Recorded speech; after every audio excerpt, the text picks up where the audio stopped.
Today, I want to tell you some of the scariest Reddit stories about terrifying encounters with strangers. We're talking about the man who tried to lure a barista to a job that didn't exist, a hitchhiker that thought they got into a car with a serial killer, and a woman who thinks her date might have orchestrated her mugging. And to join me telling these stories is my dear, dear friend, Investigator Slater from the Psychopedia podcast. You can listen to that podcast wherever you listen to podcasts. And if you like scary Reddit stories, unsolved mysteries, disappearances that make you stay up at night, then you're in the right place. You are just like me. Make sure you hit the subscribe button so you can meet me here every week in the Rogue Detecting Society headquarters for episodes.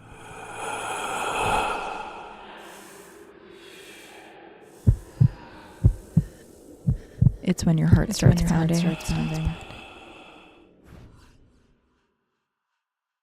Slater, welcome back to Heart Starts Pounding. Thank you. I'm so happy to be back. It's good to have you back. It is great to be back. This is my favorite place to be. We did an episode end of the summer last year, and it crushed. It was another one of like very scary encounters that people have had. And I don't know what it is about these terrifying encounters, but I think a lot of people in the audience resonate very deeply 100%. With them. It's very relatable content, which is terrifying. And then I hope you and I can like break it down a little bit and make it a little less terrifying. Like, let's confront the anxieties that arise from these stories and let's tackle it.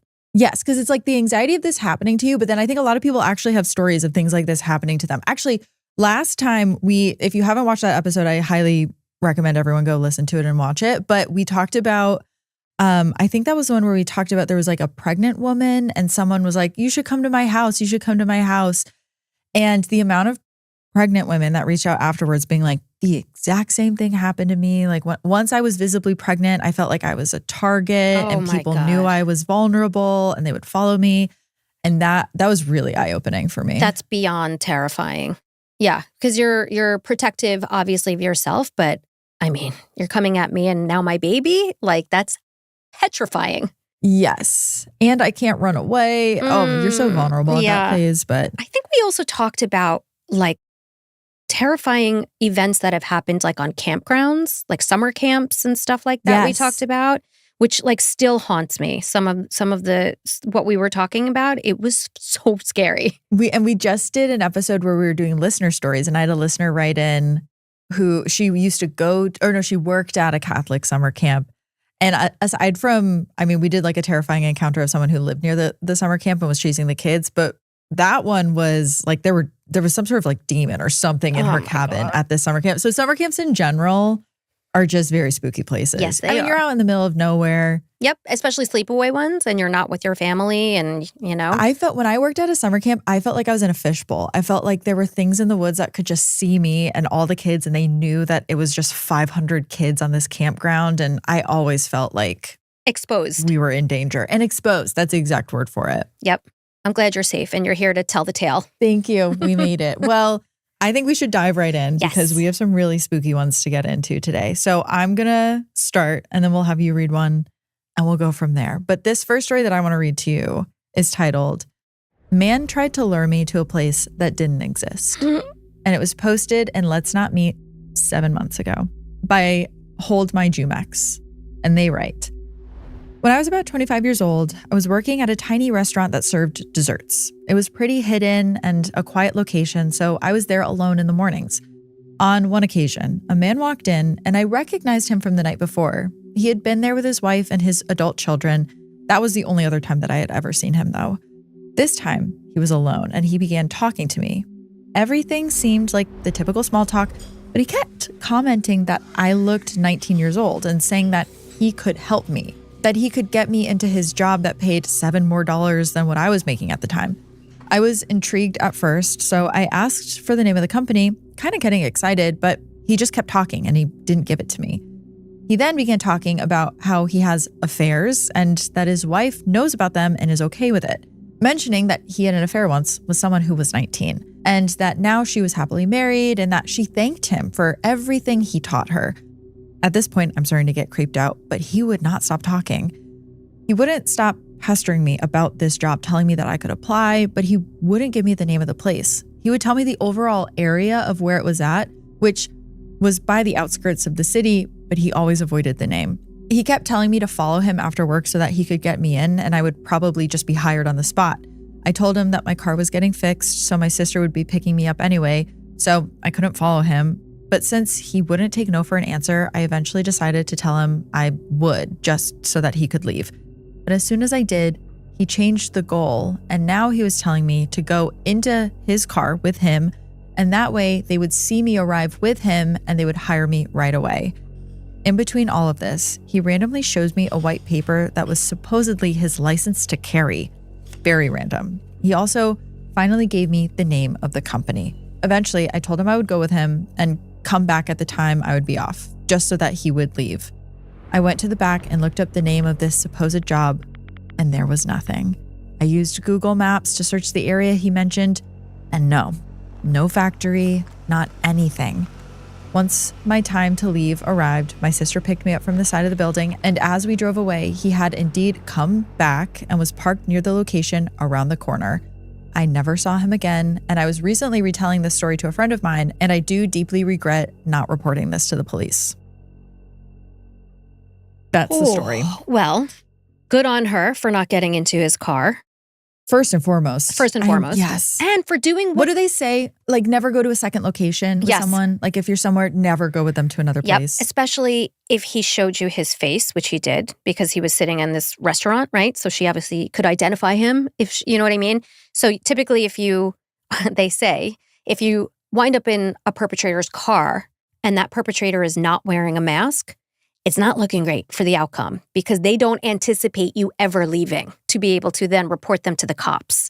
Whoa, I didn't even think about that, but that makes so much sense that they're like, well, if you ever leave, you're going to rat me out, so I'm just going to kill you. Right. Ooh. So the fact that he was there and like very exposed in what he was doing and trying to get her to go into his car, I feel like had she somehow, for some reason, wound up in his car, I doubt she would have ever made it out, assuming he is a perpetrator and not just some creepy weirdo, which is possible. Yes. Well, creepy weirdo for sure. That's the bar. That's where he's starting at, is a creepy weirdo. Potentially someone more threatening. But the part of the story, I was just reading more about Keith Raniere, the Nexium guy. Mm-hmm. And there's a part of this story that reminded me of him because he says, I have had affairs with women who are 19 years old and they thank me for everything I taught them. I have so much wisdom that I can give to young women. And Keith Raniere used to always say stuff like that too. Because they're so arrogant and narcissistic. And, I wonder, I don't think that these people like Keith are just saying it to try and get these young women to fall all over them. I think they truly believe the bullshit. 100%. I think they truly believe the BS that they are spewing. I think they're that arrogant and that narcissistic that they actually believe that the women who they quote unquote had affairs with, I'm going to say who you preyed upon, are so thankful for all that you offered. I doubt that. Yes. I doubt and there's that. something extra sick about it being someone so young and thinking like you have so much to teach them. And, I mean, it's predatory behavior, exactly what you said. Yep, you're finding somebody, the younger women are perhaps more vulnerable, a little, less exposed to the horrors that are out there and therefore easier to persuade and manipulate and are just that much more malleable. So if you're telling me the women you have affairs with are typically 19, that's very, very telling. Given your age. And saying, you look 19. You look just like these women that I've courted. Oh, you look barely legal. That's just despicable. So freaky, so freaky. We did an episode actually that was all about people being lured to fake jobs. Ooh. Which also is a thing. Because I mean, people are so vulnerable, I guess, when they're looking for jobs. Mm-hmm. I know in my job searches, like during my unemployment too, sometimes you're like, I'll take literally anything. And we did an episode that was specifically about people who have gotten murdered because of the promise of a job. Oh, yeah. Well, in my work professionally at my family's law firm, and I can obviously just speak vaguely, I'm not going to mention names or anything like that or location, but we have two women who were responding to Facebook ads to be what they thought to be hostesses at a restaurant. So they replied to this ad and they show up and they were manipulated into basically like dancing for the quote unquote manager. I think I recently told this on an episode. They were like, basically, this is what they were told once they arrived. Remember, they are desperate for work. They see this ad. They think it's legitimate. It's on Facebook, right? Like, it's a Facebook ad. This is totally legitimate. I'm going with my girlfriend. Like, we're going to be fine. They walk in. Everything is great, right? They're essentially sort of love bombed in the beginning. Like, you ladies seem perfect for the position. We pay really well. Here's the thing. It is a restaurant. We do want you to serve as hostesses, but it's also a club, like a gentleman's club. And on occasion, if we're, really backed up, the hostesses, it would be really helpful if you could dance. On occasion, you never will have to do that. You will never have to do that, but it is part of the application process because we just want to make sure whoever we hire to work as hostesses are prepared for that very, very unlikely scenario. So they're on this interview. They need the job. And it's like they were saying to me, in the moment, it seemed so legitimate. Like they were so convinced because these people are manipulators. They are experts at what they do. It ended up being a human trafficking situation. It was absolutely horrible. And thank God they wound up making it out alive and okay. But that's how sort of simple, I want to say, the plot was. Yeah. Like the ploy, rather. Like, come, we're going to put a Facebook ad out and we're going to lure you for legitimate work. Yeah. And like, because on Facebook too, you select who you want to see it. So you're just picking like young women. Yeah, exactly. And it's getting served to a bunch of young women. And then they show up and like, I could, when you're in that position too, you're like, I already came all the way out here. Exactly. Like they've been so nice to me. They already said I'm really not going to have to do it, but this is. Yeah. And I could see too, just feeling like it's wrong, but being like, I guess I'll just do this and then it'll be over and maybe I'll get this job and we'll never have to think about this again. But and you have this false sense of safety. Like you're with your friend and you kind of look at each other and kind of both agree with each other. Like, we'll just do this because he's telling us we're going to get the job. And that's what we're here for. That's what we need. Really devastating. And they probably set the whole thing up to look like they could have done it at a real restaurant too. Like they can set it up to make it look way more legit. Absolutely. So I'm so glad they made it out. Oh, and thank goodness. Trafficked. Seriously. Truly devastating. And then you think of all the people who didn't make it out. It's just horrific. I know. Oh, very scary. So, I mean, like, lesson of that one, if someone just shows up to your job and says they have another job for you, but you have to get in their car, big no. Mm-hmm. It's like the equivalent of, I have this puppy that really needs help. You think you can come, it's really manipulative and very hard to say no. I mean, they just are very good at knowing exactly what human emotions to tap into to lure people. Like how much can I lean into someone's sense of responsibility or guilt or wanting to help and use that to get them to do what I want them to do, basically. Yep. Yeah, well said. Exactly. Do you want to read your next story? I really do. Yes. Okay, so this next story is titled, I Might Have Met a Serial Killer, posted 1 month ago on Creepy Encounters by Top Degree 7267. I hope I said that name correctly. I was a teen runaway heading back home to Washington from Montana on February 25th, 1997. I had 2 male companions who were also teen runaways with me, and we had stopped at Quartz Flats Campground rest stop in Montana for a break from our drive. It was snowing heavily as we left the rest stop. I could barely see the road to I-90 when I saw a man carrying a little boy, hitchhiking. My first thought was he was some idiot parent endangering his child, and that poor kid shouldn't be in a blizzard. It never occurred to me to wonder where his car was located. I decided to pick them up so the boy wouldn't freeze. The man never offered any information about where he came from or where he was going. The man also did not realize when I picked him up that I had 2 teen boys in the back of my van, and he became unnerved and began speaking in this maniacal fashion about buying a boat in Arizona, saying things like, "You know where you get a good boat? Arizona. Do you know why? There's no ocean, so they sell them cheap." I was relieved when he turned to the boys in the back of my Plymouth Voyager and began talking to them so that I could tune him out and concentrate on driving. The man had curly brown hair with a devil's lock in the front and a scar on his upper lip and his chin. The boy appeared to be between 2 and 4 years old, wearing a blue coat, red or blue warm-up pants, and light-colored boots that resembled construction boots. The boy would not look at any of us, nor did he turn to the man for comfort, just looked down at the floor and didn't move from the man's lap. I felt bad for him, thinking he must be so scared of us. They were not with us very long, and the man asked to be let out at the gas station in Superior, Montana, and that was the end of that interaction. In 2017, I found True Crime Media, and it made me reflect on 17-year-old me and the terrible risks I took hitchhiking and picking up hitchhikers. I had a few disturbing rides, but the one that sticks out the most was the hitchhiker and the boy. On a whim, I Googled serial killers, I-90, and missing children.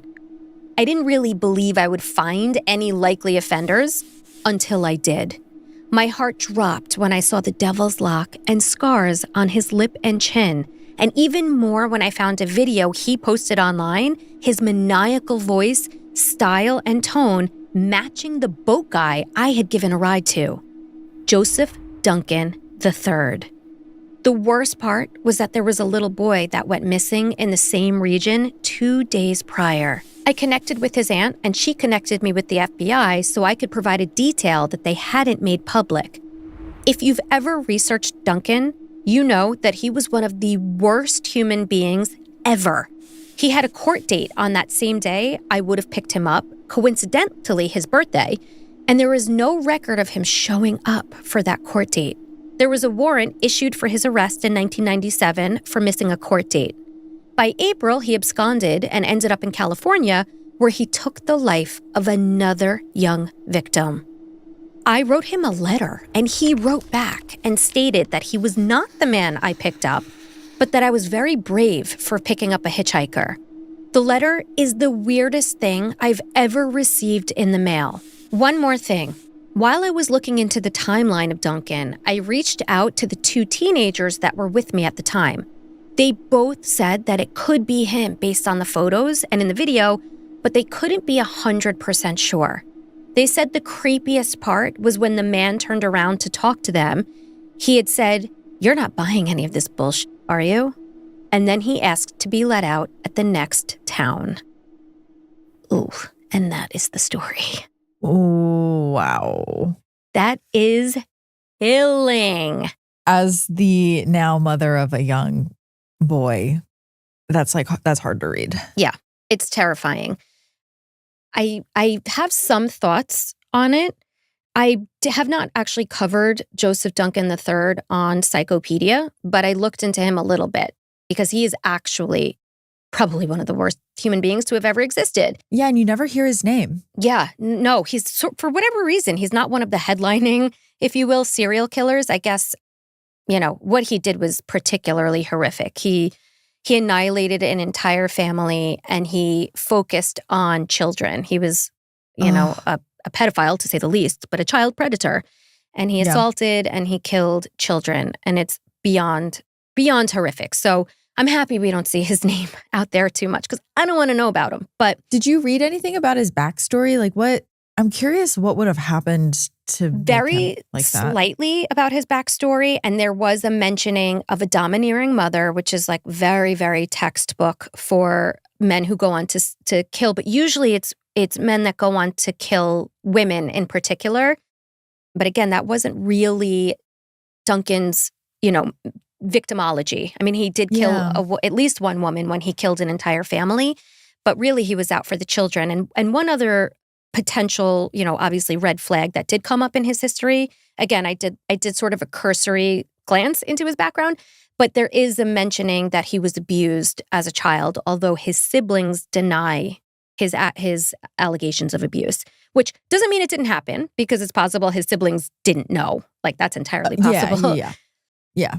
So those are 2 predictive behaviors that we will often see in somebody who goes on to offend in the way that Joseph Duncan III went on to offend. You'll see childhood abuse, a domineering mother.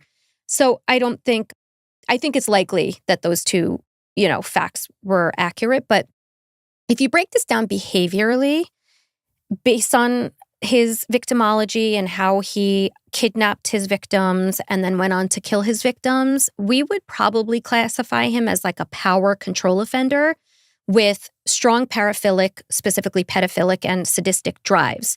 His crimes were methodical and they escalated. So there wasn't really sort of this element of chaos. Offenders like Duncan are typically goal-oriented and very controlled. I mean, they're maniacs. I'm not giving them any credit. It's just like how they sort of organize themselves. Yeah. They don't behave in ways that unnecessarily draw attention to themselves. So hitchhiking in a blizzard, I would say, is very uncharacteristic of an offender like Duncan. There are some things, there are some things that do align, like geography, like Montana along the I-90 corridor fits with the movement patterns.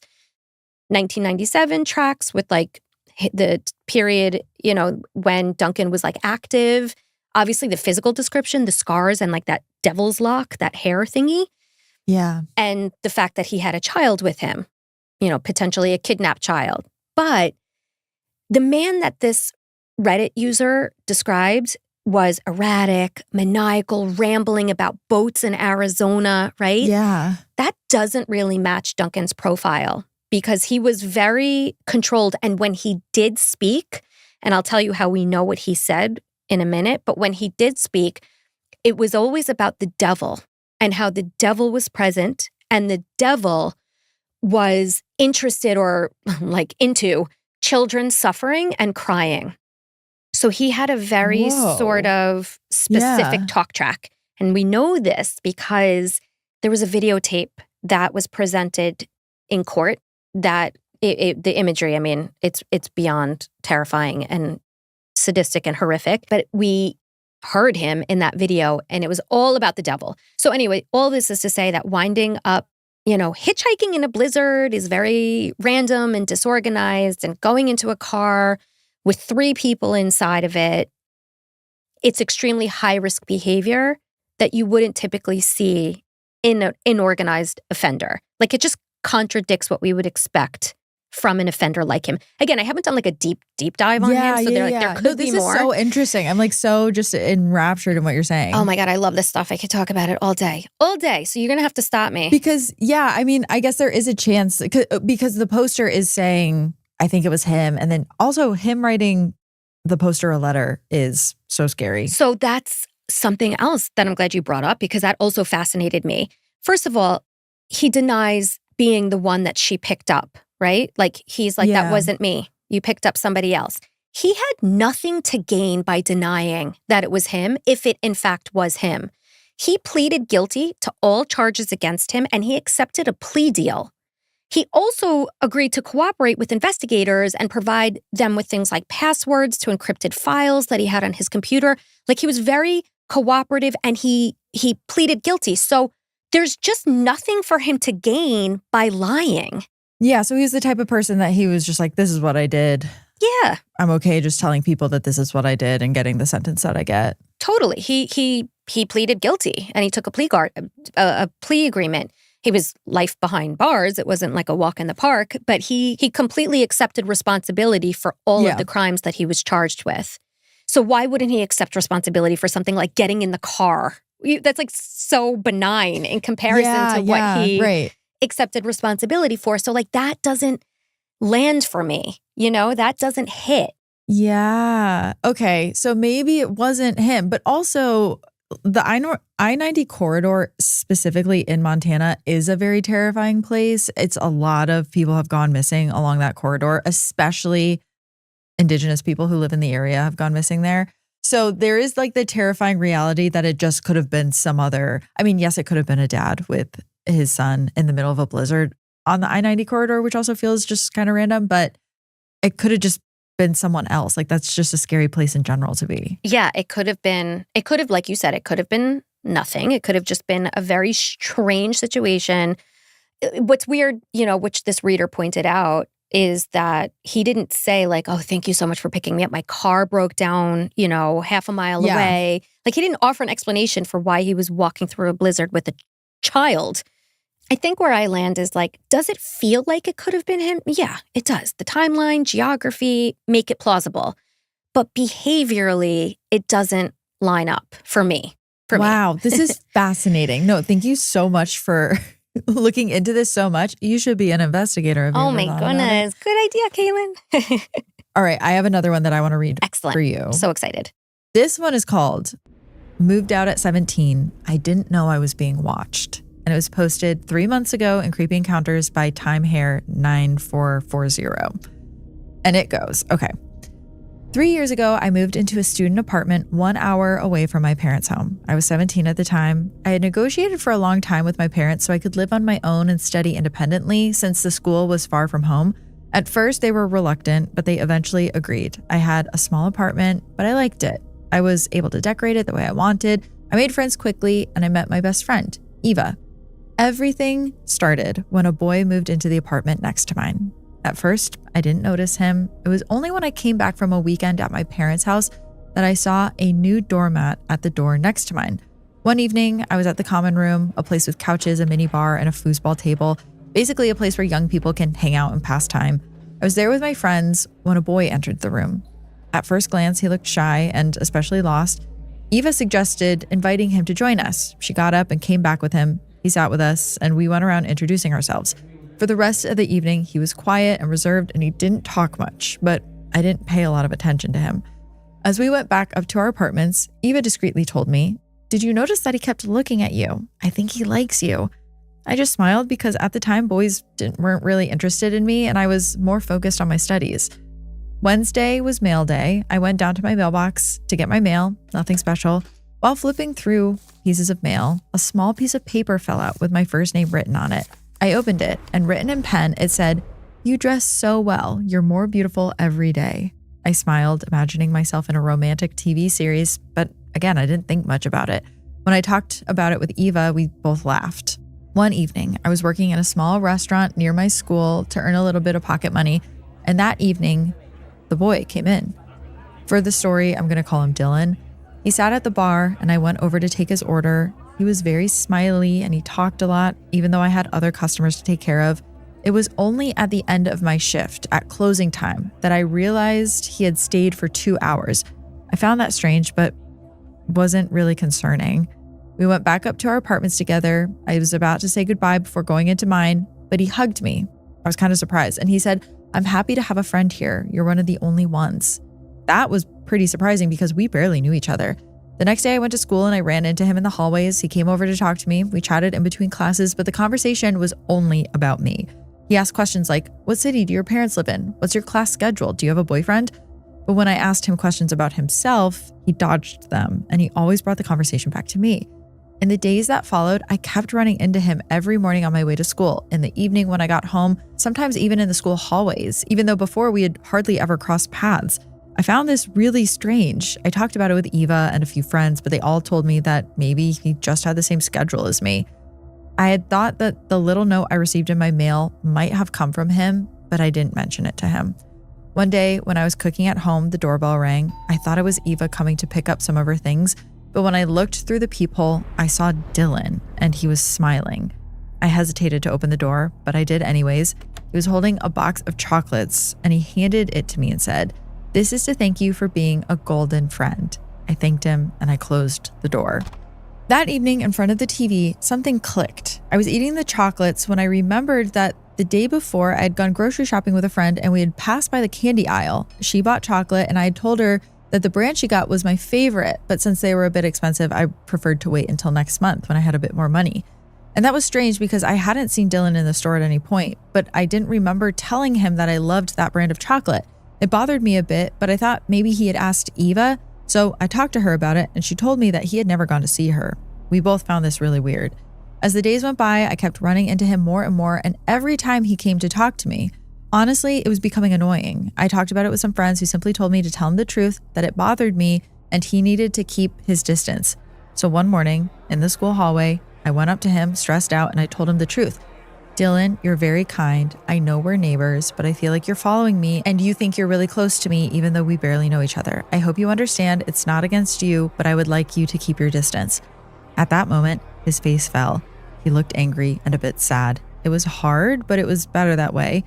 Just before the end of year holiday season, my cousin came to visit me and he stayed at my place for just 2 days.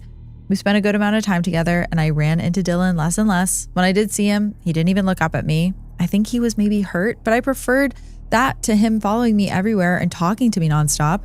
After his stay, I walked my cousin to the train station so he could go home. And when I came back, I ran into Dylan in the hallway on our floor. He said hello, I said hello back. And before I went into my apartment, he asked, "Is that boy your boyfriend?" I I told him no, that was my cousin who had come to visit me before the holidays. And then he went back into his apartment without saying anything. One evening when I got home, there was a bouquet of flowers placed on the table in my kitchen with a small note that said on it, "Happy Holidays." I immediately understood that it was from Dylan. But what bothered me was that the bouquet was inside my apartment. Dylan didn't have the keys to get into my place, and above all, he had no right to do that. I took the bouquet and I went to ring his doorbell. I admit I was angry. He opened the door and I said, "Listen, I'm not going to repeat myself again. I'm sorry, but I'm not interested in you and I don't want your gifts either. So please, don't waste your money and give this bouquet to someone else." And his face fell again and he just replied, "Okay." I asked him how he had managed to leave the bouquet in my apartment, and he simply told me that the building caretaker had opened my door so he could put the flowers inside. I didn't look into it any further and just went back home. One night, I was asleep in my bed when my doorbell rang. It scared me, so I woke up with a start. I looked at the time on my phone and it was 3 a.m. I wondered who could be disturbing me at that hour. I got up and looked through the peephole, but the hallway was dark. Couldn't see anything. I stepped back slowly and then there was a soft knock on the door. From the other side, I heard someone whisper, "Open up. I just want to explain myself." And I recognized it as Dylan's voice. I hate it. I was terrified because that's not normal to do that at 3 a.m. At first, I wanted to check that my door was locked, but if I made noise, he would know that I was awake. So I simply went back to my bathroom, the only room in the apartment that I could lock. I thought he would leave, but he kept knocking on the door harder and harder. I was terrified. I took my phone and sent a message to Eva. Of course, I didn't get a reply. No one's awake at 3 a.m. Then I heard a metallic noise. That's when I realized he was trying to force the lock. My heart stopped, but I took my phone and called the police. I was so stressed that I could only give my address, my floor, and my door number. The operator told me she would stay on the line until the police arrived. I could feel him pulling on my handle, and I knew that time was running out. What would happen if he managed to open the door before the police arrived? The longer I waited, the harder the blows on the door became. At one point, I heard loud footsteps in the hallway and someone shouting. I finally calmed down when I heard knocking on the door and a man shouting, "Open up, miss, it's the police." I got up and looked through the peephole, and yeah, it was the police. I opened the door and Dylan was on the ground, handcuffed, and he was furious. One officer dealt with him while the other one took my statement, and I told him everything from beginning to end. They said that they would call me when they had more info. Then came the holiday season. I stayed at my parents' house for 2 weeks, and honestly, it did me a lot of good. The police called me back, and I was shocked when they told me that they had searched Dylan's phone and laptop, and they had found a lot of information about me. Dylan had found all my social media accounts, even my parents' Facebook accounts. I also learned that he had previously assaulted his ex-girlfriend several times and that she had even ended up in the hospital because of him. After that, I finished my studies, but I moved into a shared apartment with Eva. And today I live with my parents. And I admit that I am afraid to live alone again. I don't know when I'll have the courage to do so. How would you have reacted in my place? Oh my God. I was on the edge of my seat, Kaelyn, that whole time. I hate it so much. Oh, wow. That was very intense and terrifying. It's really, really scary. When you keep telling someone, no, please don't do this. Hey, and she was so nice to him too at first. That's the thing. You're not going to go to level 15. You know what I mean? I don't know where that number came from. You're not going to go to a super high level immediately, right? Because you're so afraid of like overreacting and blowing something out of proportion. Maybe you're misreading the situation. So at first you're polite about it. And that's what we're taught too, especially, I hate to say it, as women. Like we're taught like to smile and be polite and you know what I mean? So your first, at least I'll speak for myself, like I'm wired initially, my first response is like, you know, this is fine. We're fine. Like I'm going to be polite and we're going to talk and everything's going to be fine. So yeah, so she really gave a lot of patience initially and did it a lot nicer than she probably would do in the future because she's going to learn from this. That's for sure. Whoa. So freaky. You know what this reminds me of? Wait, have I ever told you this story of when I was in the 7th grade? I was on like the bus going to school. And this new kid, I'll call him Alex, had moved into my town, small town, everyone knew everyone. And he just would get on the bus and started sitting right next to me, like in the seat next to me, which was so strange. Like there was enough space on the bus where everyone had their own seat to themselves. And he wouldn't talk to me, but he would just sit next to me every single day. And soon he started bringing snacks, and he would like sit on the bus right next to me, and he'd pull out a snack and be like, do you want some of this? And I'd be like, no. And the whole time I'm like, can you just not sit right next to me? Like there was a free seat in front of me. Please just like get out of here.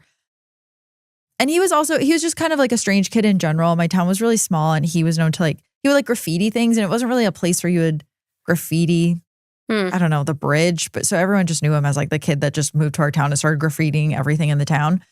So I just really wanted to be left alone on my way to school. And so one day he brings a banana and he opens it, and it smells horrible, and he's eating it and it sounds horrible. Ugh. And I told him, I was like, it's the scariest thing you've said all day. I know. That was my breaking point. That was so the moment where I was like, he can't sit next to me anymore. Yeah. And I turned to him and I said, hey, the seat in front of me is free. Can you just sit there today? And I've never seen someone look so angry at me and disappointed. And he just like gets his stuff, huffs up, sits in front of me. And that was that. And every day he'd come back on the bus and he'd sit right in front of me, but he wouldn't sit next to me. So I was like, okay, we're good. One day he stops showing up to the bus. He stops being on our bus route. And I never heard from him after that. And everyone was like, where did Alex go? Like, what happened? And finally, like maybe 2 months later or something, just like a few weeks later, someone was like, whatever happened to Alex? Like, he used to be on our bus. I haven't seen him at school or anything. And someone goes, oh, someone called the police on him, or for some reason, the police went to his house and he had been building pipe bombs. Oh my God. And he got arrested. And so he doesn't go to our high school anymore. Wow. Or our middle school. And I was like, whoa. Wow. I mean, you were spot on for picking up on something obviously amiss. It was a really dark energy coming from it. Yeah, really dark energy. And again, I don't know if he was building pipe bombs to like for me specifically, but I could not shake that thought afterwards that like, this is my fault. It's because I upset him. If I just let him sit next to me and eat his bananas, we would have been fine or whatever. But that's terrifying. Oof. And he was obviously, I mean, he was young too, but he was like imposing himself on you. And he, he knew what he was doing. He knew he was making you uncomfortable. He was breaking you down, Yeah.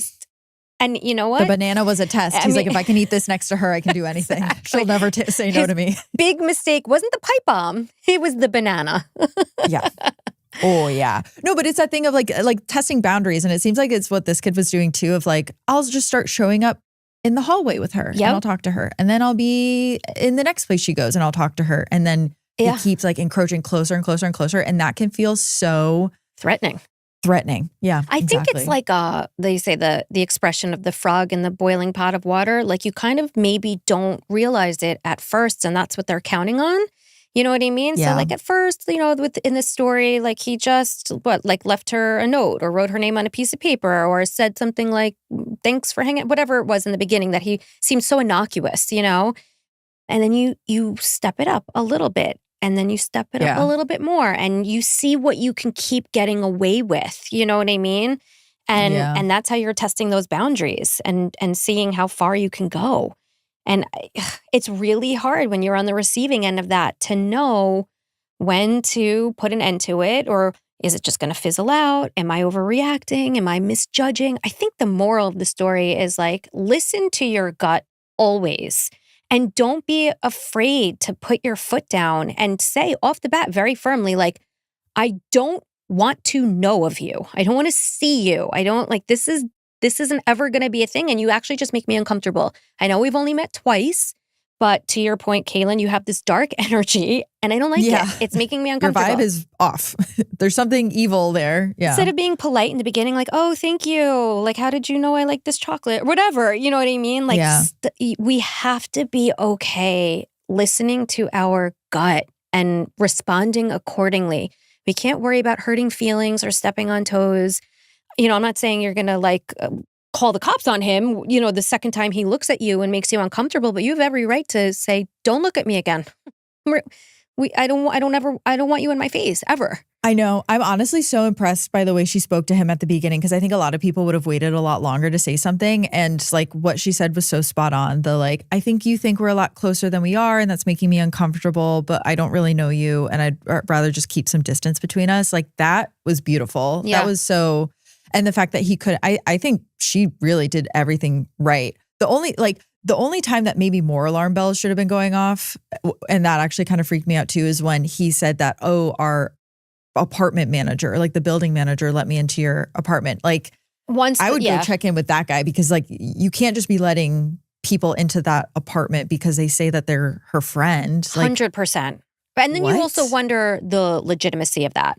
You think that's what happened, or you think he broke through a window? You know what I mean? I think he probably did break in, but still, even that excuse of like, well, someone else let me in. It's like, well, I need to go talk to that person and like get that story to see if that's actually what happened. Because even if that is what happened, that's not okay. Right. It's almost distracting. It's almost like shifting the blame to the landlord. Like they let me in. It's like, well, you should not need to be in my apartment when I'm not here. No one should be allowed to come into my apartment when I'm not here. Absolutely. Like no one should just be inviting themselves into my space. Ever. That is so, that's really scary. It's just such a violation. It really is. Thank God she's okay. I can only imagine the fear of being in your bathroom with the door and just wondering who's going to get in first, the cops or this maniac? You know, like you're praying that the cops and time is ticking. Yeah, that they're going to show up. And like she'd have looked through the hole in her door to like make sure it was the police. Like it could have very well been him right there. You know what I mean? That's so scary. One thing I recommend to anyone who's listening to this and is like, well, I don't want anyone to ever be able to get into my apartment, even if it's locked, by forcing the lock. I have these straps. They're blue. I forget what they're called, but I started taking them when I traveled. And then I also just before I was married and I lived in an apartment, I would do it to my door.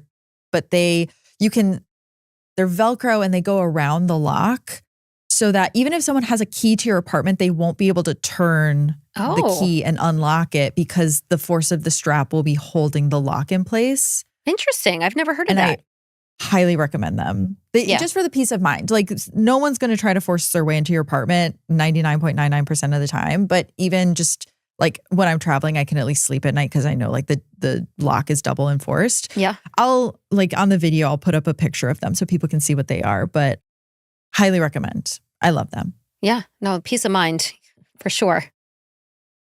All right. Do you want to read the next one that you have? Yes. It's probably our last one that we'll do.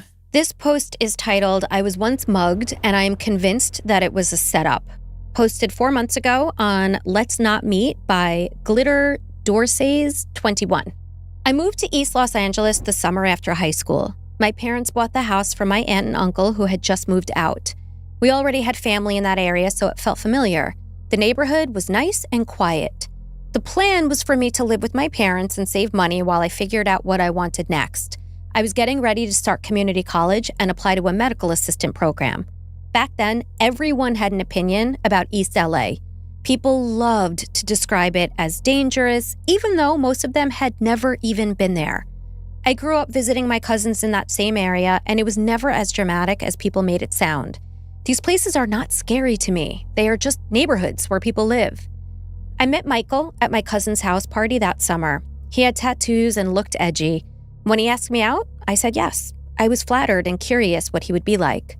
He told me he knew a place with the best guava nectar in town. Okay. And that we could go to a drive-in movie afterward. I actually left. Okay, I did too.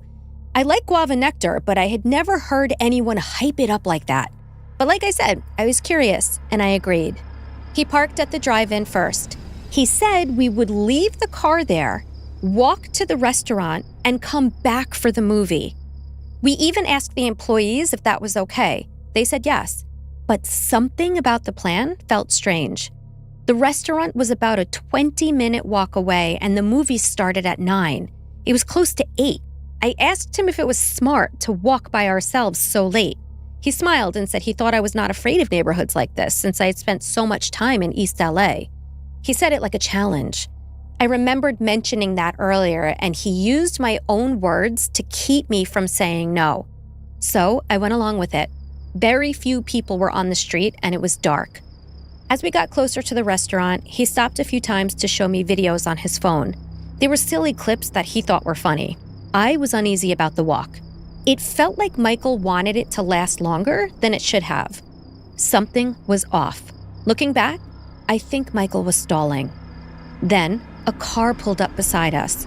A masked man got out and walked towards us. For a second, I thought it might be a prank like for a YouTube video. Then, I heard his voice and he said, "I need your phone and wallet." I remember thinking he sounded young, maybe high school age. He also sounded nervous and out of breath. I can't prove this, but I could tell this was not something he had done before. I think he was hesitating. At one point, I even remember the driver yelled, "Hurry up, man." He yelled back, "I am hurrying up, bro. She's right here." I kept looking at Michael. Michael looked back. I could not see their faces, but something in that moment told me that they knew each other. He took my wallet and phone, then ran back to the car, and they drove away. Michael stood still. He did not help, but to be fair, I don't know what he could have done. You never know what someone with a gun might do if you make the wrong move. I was in shock, trying to make sense of what just happened. I told Michael we should go to the police.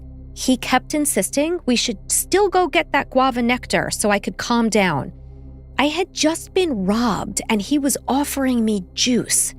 I had no phone and no way to call anyone, and somehow we were walking to get guava nectar. We got it and then walked back. When we finally got to the car, I told him again that I wanted to go to the police. This time, I said that if he refused, I would ask someone else in the parking lot to call. He finally said okay. At the station, we gave our statements, and it got even stranger. I said the car was gray because I knew what I saw. Michael said it was white. I said there'd been a driver who yelled, "Hurry up, man." Michael said there was no driver, and instead that it was the same person who got back into the driver's seat of the car and drove himself off. He kept adding little changes. The officers were polite, but I could feel their patience thinning. When they realized we were giving them two different stories, one of them sighed. She said she could not really investigate if two people who were both there could not agree on what happened. I knew right then and there they were not going to investigate this any further. Michael drove me home. When my parents found out what happened, they were furious. My mom told me never to talk to Michael again. She did not have to repeat herself. Thankfully, I did not lose much. My wallet was easy to replace and I needed a new phone anyway. The more I think about that night, the more I am convinced that Michael planned it. I can still remember how he stalled to give them more time to come and mug me. I can still remember how calm he stayed through all of it. I can still remember how he tried to give the police completely different information from what had really happened. No way that was all an accident. Since then, I've seen Michael a few times at different things. He always wants to make small talk and invites me to things. I keep my guard and don't agree to anything. And that's the story. He fully planned that. Yeah, he 100% planned that. First of all, why was he not robbed? That's my first question. Yeah, well, yeah, exactly. Why just her? If this was an actual mugging, there is no way that somebody is just walking off with one cell phone and one wallet and leaving the other person with all of their items. It makes zero sense. Yes, no, 100%. And he like for sure was luring her there, like the obsession with the guava nectar, which I guess I ended up like Googling it while you were talking. Like it is just juice. I mean, it looks very delicious, but like he was so insistent on like, we have to go get this guava nectar. Yeah, that sounds like such a great idea. Let's leave our car 20 minutes away in a parking lot to go walk and get some juice. I mean, she knew something was wrong. She knew something was weird, I'll say, not wrong. Yeah. In the beginning. But I think like social pressure as a compliance strategy, like when he subtly pushed her to go along by saying like, well, you said you weren't scared of this neighborhood.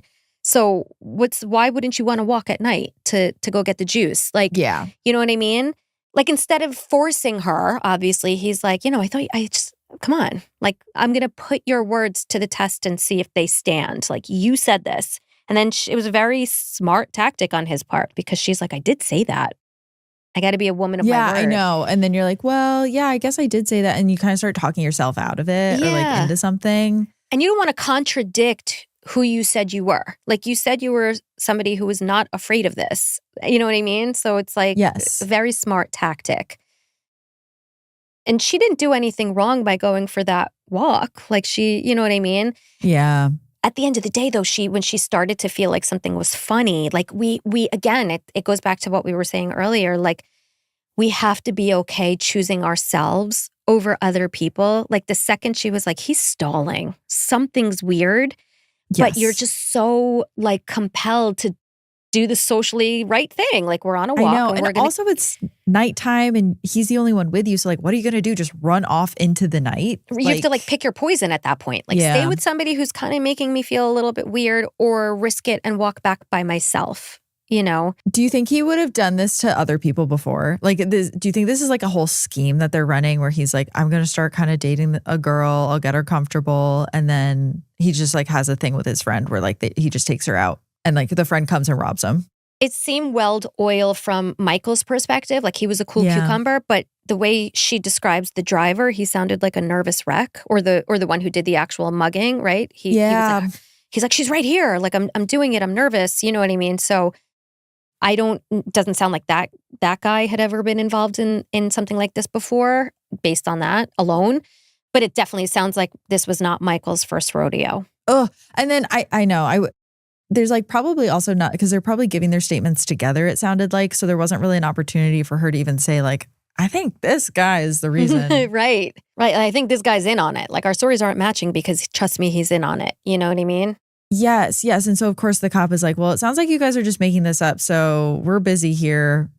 Like, go figure out something to do. But the other thing of it is, too, is, you know, they're two different people who can experience fear and anxiety in different ways. So, you know, I feel like to say like, oh, throw your hands up. Like, there's nothing we can do in this investigation. I mean, I don't know what the solution is. I'm not saying I do, but I just feel like, is there no acknowledgement that they were just put through this traumatic experience? And so maybe they're, you know, one of them is misremembering or, you know what I mean?